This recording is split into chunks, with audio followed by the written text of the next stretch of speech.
Pada tahun 2015, Presiden Mesir Abdel Fattah al-Sisi mengumumkan bahawa negara itu akan menukar ibu kotanya kepada sebuah bandar baru yang akan dibina 50 km ke arah timur ibu kota sedia ada, iaitu Kahirah. Bandar tersebut yang dinamakan sebagai New Administrative Capital sepatutnya dibuka pada tahun 2019, tetapi telah ditangguhkan berikutan penularan wabak COVID-19 yang melanda dunia.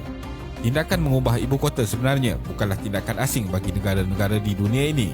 Selain Mesir, terdapat negara-negara lain termasuk Palau 2006, Burma 2005, Nigeria 1991 dan Belize 1970 juga telah berpindah ke ibu kota baru atas sebab-sebab tertentu. Jadi, dalam video kali ini, kita akan melihat kenapa Mesir memilih untuk mengubah ibu kotanya ke bandar yang baru. Teruskan menonton. Latar belakang Mesir. Mesir atau Republik Arab Mesir ialah sebuah negara demokrasi sosial dalam bentuk republik yang diketuai oleh Presiden. Mesir terletak di sudut timur laut Afrika. Kawasan tengah Mesir, lembah dan delta Sungai Nil adalah rumah bagi salah satu tamadun utama Timur Tengah dahulu. Seperti negara Arab lain, Mesir mempunyai banyak wilayah yang dikelilingi oleh padang pasir yang tandus. Hanya sebahagian kecil dari kawasan padang pasir Mesir yang sesuai untuk pertanian. Salah satu kekayaan yang hebat daripada Mesir adalah Sungai Nil yang menjadi sumber kehidupan dan sumber mata pencaharian rakyat Mesir. Sektor pertanian Mesir sangat bergantung kepada air dari Sungai Nil. Mesir ialah negara ketiga paling ramai penduduk di Afrika dan paling ramai penduduk di kawasan paling utara benua itu. Negara itu diunjurkan mempunyai lebih 102 juta penduduk yang tinggal di dalamnya setakat 2021. Ibu kotanya, Kahirah, mempunyai populasi lebih 10 juta orang.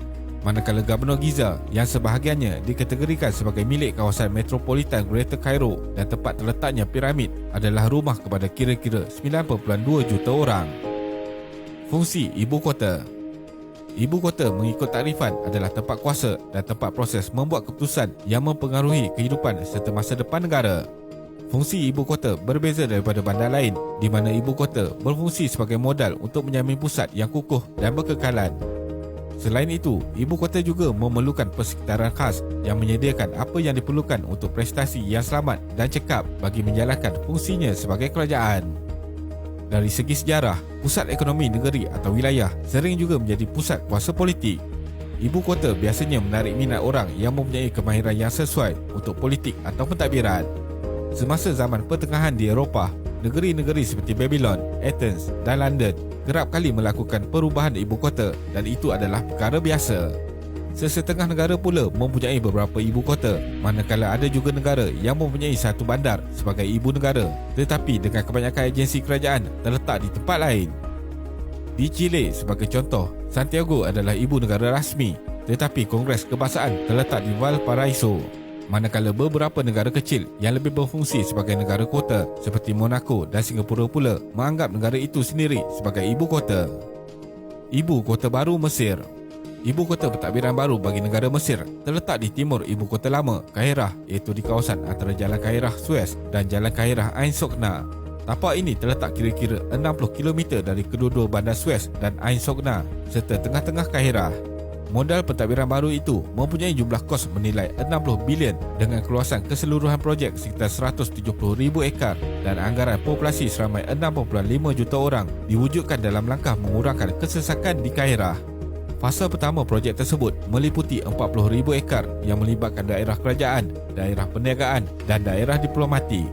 Ibu kota baru ini juga dikenali sebagai New Administrative Capital (NAC), dijangka menempatkan kedutaan, agensi kerajaan, parlimen dan 30 kementerian. Ibu kota baru ini bukan sahaja akan memindahkan bangunan pentadbiran keluar dari Kahirah, tetapi juga mewujudkan perumahan yang sangat diperlukan bagi rakyat negara itu. Pembinaan bandar pintar baru itu juga dijangka akan menyediakan gaya hidup yang lebih baik dengan kemudahan-kemudahan awam seperti hospital, sekolah dan universiti yang canggih. Faktor perubahan ibu kota Mesir. Populasi Kahirah terlampau padat. Diumumkan pada tahun 2015 oleh Menteri Perumahan Mesir ketika itu, perpindahan ibu kota Mesir iaitu Kahirah ke sebuah kawasan baru adalah solusi kepada masalah kesesakan yang melanda Kahirah selama ini. Kawasan baru yang terletak 45 km ke bahagian timur bandar Kahirah diharap akan memberi kesan positif dengan pembukaan kawasan baru lain selain akan memendekkan masa perjalanan yang perlu ditempuhi untuk tiba ke terusan Suez. Sehingga kini, populasi penduduk di ibu kota Kairah sekitar 10 juta dan ini sekaligus menjadikan Kairah sebagai salah satu bandar paling sesak di dunia. Berdasarkan data Bank Dunia, kos ekonomi kesesakan lalu lintas di Kairah boleh mencapai 4% daripada KDNK negara itu pada tahun 2010. Dalam kes di Mesir, pembangunan ibu kota baru dilihat sebagai lanjutan daripada bandar lama yang bertujuan untuk mengurangkan lebihan penduduk dan kesesakan lalu lintas di mana telah menjadi masalah besar bagi penduduk di Kairah. Bandar teknologi tinggi. Bandar baru ini direka bentuk sebagai model berteknologi tinggi untuk masa depan Mesir dengan adanya pusat kawalan yang akan memantau infrastruktur dan keselamatan secara elektronik, bumbung dengan panel solar, pembayaran tanpa tunai dan 15 meter persegi ruang hijau diperuntukkan bagi setiap penduduk. Pembinaan ibu kota baru ini juga dirancang dengan rapi bagi mengelakkan masalah yang telah dihadapi di ibu kota lama, Kairah, berulang kembali. Kawasan perniagaan dijangka akan dibuka mulai tahun 2023, manakala rangkaian kereta api elektrik dan monorail juga sedang dalam pembinaan. Sehingga kini, kira-kira 5,000 daripada 20,000 unit rumah telah dijual di kawasan kediaman fasa pertama yang dijangka akan dibuka pada Mei 2022. Terbaru, Presiden Abdel Fattah El-Sisi telah mengarahkan kerajaan untuk mula berpindah ke ibu kota pentadbiran baru sejak Disember lalu. Kerajaan turut mengumumkan 1.5 bilion pound Mesir sebagai insentif untuk pejabat awam yang dipilih untuk berpindah ke ibu kota baru itu. Pelaburan masa hadapan. Dari segi positif, di Timur Kairah dan seterusnya, dianggarkan sebanyak 1.1 trilion pound Mesir akan dibelanjakan untuk pengangkutan antara tahun 2022 sehingga tahun 2024. 1/3 daripada jumlah itu adalah untuk rangkaian jalan raya baru yang akan menghubungkan lebih banyak lagi kawasan, perkhidmatan asas serta perkhidmatan mobiliti. Menurut Presiden Mesir juga, tujuan pembinaan ibu kota baru ini adalah untuk memudahkan lagi kehidupan rakyat dengan mengurangkan jumlah masa yang hilang, mengurangkan tekanan orang ramai selain menghentikan penggunaan bahan api yang menyebabkan lebih banyak pencemaran. Pembesaran terusan Suez. Satu lagi faktor penting ialah lokasi ibu kota baru ini terletak di antara Kairah dan terusan Suez dengan laluan perdagangannya yang menguntungkan. Di bawah projek pembesaran yang baru, kerajaan Mesir sedang dalam proses membesarkan lagi terusan untuk membolehkan bot berlayar di kedua-dua arah sekaligus dan jika ianya berjaya, maka ia berpotensi menggandakan hasil perdagangan yang dijana oleh kerajaan Mesir.